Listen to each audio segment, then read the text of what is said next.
Hello, friends. Welcome to episode 67, Insidious Perfectionism.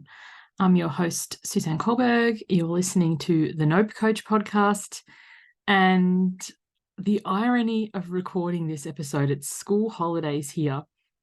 Both children are home. And I have asked them not to interrupt, but we'll see how we go. I'm aiming for my 100 days of podcasts. And I was like, I can't record while they're both, left to their own devices. And I was like, I want to talk about insidious perfectionism, how apt a topic to discuss today. A lot of people I speak with are like, oh, I'm not a perfectionist. And I know I will sometimes claim that too. But there's sneaky ways that perfectionism creeps in. And I've just launched my program, The Mighty 90, and the doors are closed. If you're listening to this going, oh, a sneaky promo episode, I don't do sneaky promos, people. I'm direct as fuck when I'm selling. But I opened the program and I read this passage from a book called Art and Fear. So if you're watching it on YouTube, I'm holding it up so you can have a look. If you're listening, it's Art and Fear, Observations on the Perils and Rewards of Art Making by David Bales and Ted Orland. And I must admit, when I first saw this book, I was like, oh, art making. I'm not an artist, so I kind of dismissed it. But it's an excellent read, even if you don't identify as a creative type. So the part that I'm going to read today is about perfection. So if you have the book, it's page 29. The ceramics teacher announced on opening day that he was dividing the class into two groups. All those on the left side of the studio, he said, would be graded solely on the quantity of work they produced. All those on the right side on its quality. His procedure was simple. On the final day of class, he would bring in his bathroom scales and weigh the work of the quantity group. 50 pounds of pots rated an A, 40 pounds a B, and so on. Those being graded on quality, however, needed to produce only one pot, albeit a perfect one, to get an A. Well, come grading time, and a curious fact emerged. The works of the highest quality were all produced by the group being graded for quantity. It seems that while the quantity group was busy churning out piles of work and learning from their mistakes, the quality group had sat theorizing about perfection and in the end had little more to show for their efforts than grandiose theories and a pile of dead clay.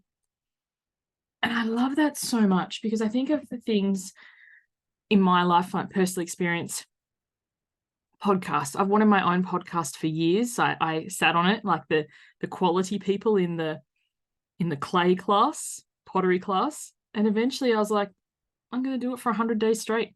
See what happens. Let the chips fall as they may. Because you get better by doing the thing. And it's overcoming that inner perfectionism, that inner critic, that inner voice saying you don't know enough yet. You don't know how to do this yet.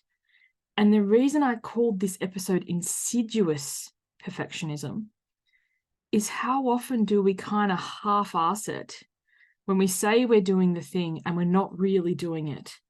And that's how it's insidious. So you might find that you read all the books, you listen to the podcast, you join the programs, but I haven't had my transformation yet. And then, there's perfectionism, that's an archetype. There's also the archetype of the judge. Now, when I say archetype, an archetype is a pattern of behavior. It's not all of who you are. So an archetype is like a mask that you can put on.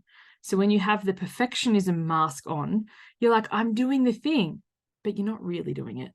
Like you can listen to the podcast, read the book, listen to the program, but then kind of skate over taking the actual action.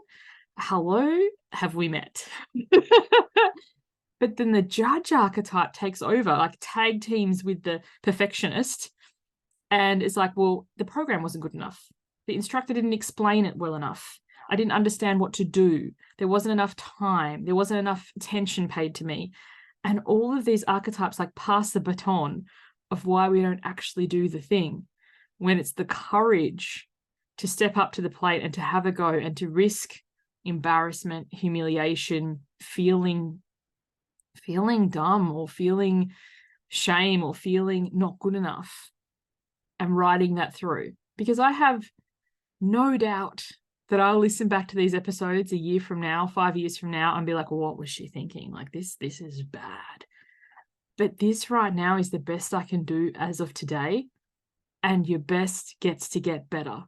But nothing gets better if you don't show up for yourself, if you don't take the action.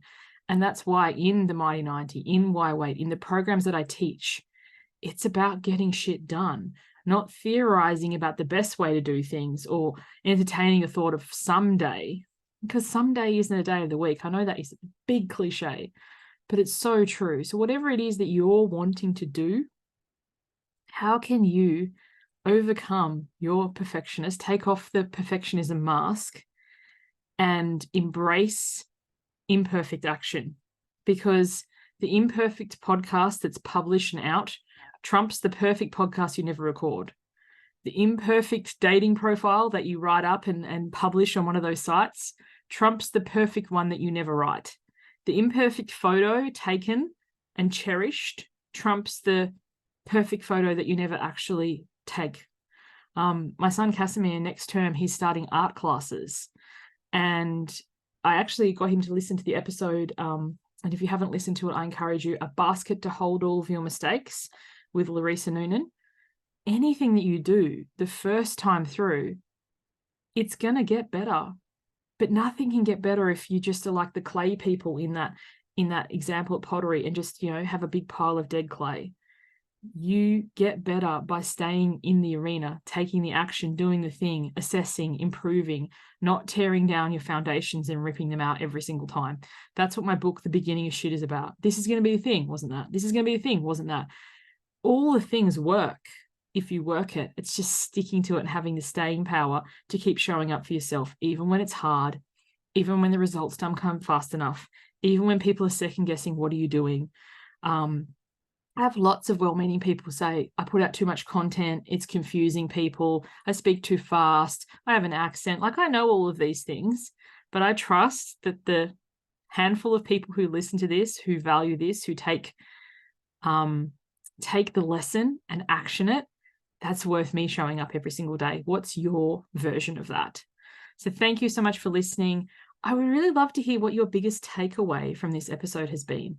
So you can comment on the YouTube video if you're watching it on YouTube. If you're listening to it on Spotify or Apple Podcasts or whatever, I really encourage you to search up Suzanne Culberg YouTube, find an episode that you've listened to, comment. I read all of them and I really appreciate that.